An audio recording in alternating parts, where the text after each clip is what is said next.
Tito, pumili ka. Ito naman eh. Anong tito naman, ha? Binobola ka na niyan, ha? Hindi ka pa nakakalata? Alam mo, sayang yung ganda mong yan. Wala kang utak.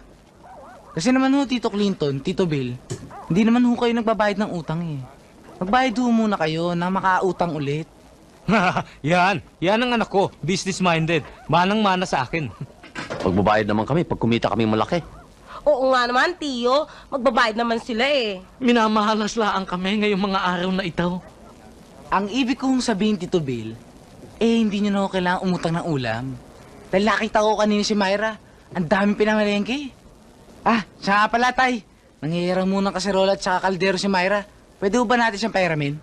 Oo, sige, pahiramin natin. Baka sabihin naman nila, madamo tayo. Pag hiram, okay lang. Pero pag utang, hindi pwede. Oo, sige, pahiramin nyo. Eto, Bill, oh. Para may magamit kayo. Ito po. Eto pa